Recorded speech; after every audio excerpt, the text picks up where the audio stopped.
TVS Metro Plus 110, TVS Striker, এছাড়া Apache RTR, Honda Livo, Honda Dream Neo, যে বাইকগুলোতে এরকম ডিজিটাল মিটার লাগানো আছে, যেটা পিক আপের মিটার, মাইল মিটার। তো এই মাইল মিটার যেগুলো এরকম লক হয়ে যায়, এখান থেকে দেখা যায় যে আর নামে না বা সঠিক পর্যায়ে দেখায় না। তো এই প্রবলেমগুলো হলে যে কাজ করতে হয় সহজভাবে, সেগুলো আপনাদের দেখাবো আসলে সহজে কিভাবে এই প্রবলেম সলভ করবেন। তো ঠিক এরকম বাইকের চাবি অন করলে অনেক দূরে চলে যাচ্ছে, কিন্তু এই জায়গায় এসে স্থির হয়ে যায়।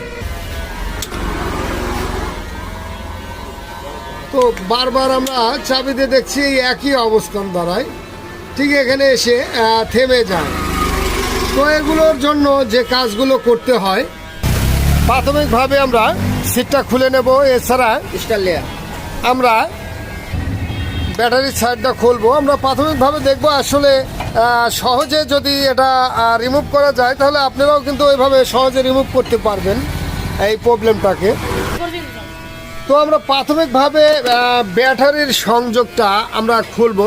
আসলে অনেক সময় যদি ভিতর থেকে লক হয়ে যায়, দেখা যায় যে ব্যাটারি যদি আমরা লাইন খুলে দিয়ে আবার পুনরায় ব্যাটারির সংযোগ দিয়ে দেই, তাহলে ঠিক হয়। আর যদি না হয়, তাহলে যে কাজটা করতে হয় সেটাও আপনাদের দেখাবো। তো আমরা চাবি অন করে ব্যাটারির সংযোগটি খুলে দিচ্ছি। আমরা ব্যাটারির সংযোগ খুলে দিয়েছি। এবার আমরা ব্যাটারির সংযোগটা আবার দিয়ে দিলাম।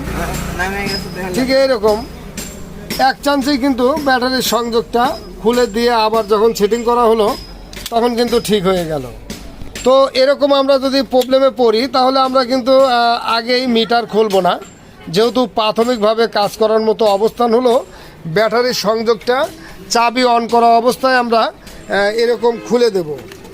ঠিক এইভাবে আমরা ব্যাটারির সংযোগটি খুলে দেব চাবি অন থাকা অবস্থায়, এরকম খুলে দিয়ে তারপরে আমরা যদি এখানে দেখব চাবি অন করাই আছে, এখানে যদি এরকম সংযোগ দেয়, তাহলে কিন্তু ঠিক এরকম ফুল কাটা যতটুকু যাওয়ার দরকার এবং যতটুকু নেমে আসা দরকার, এটা কিন্তু হবে।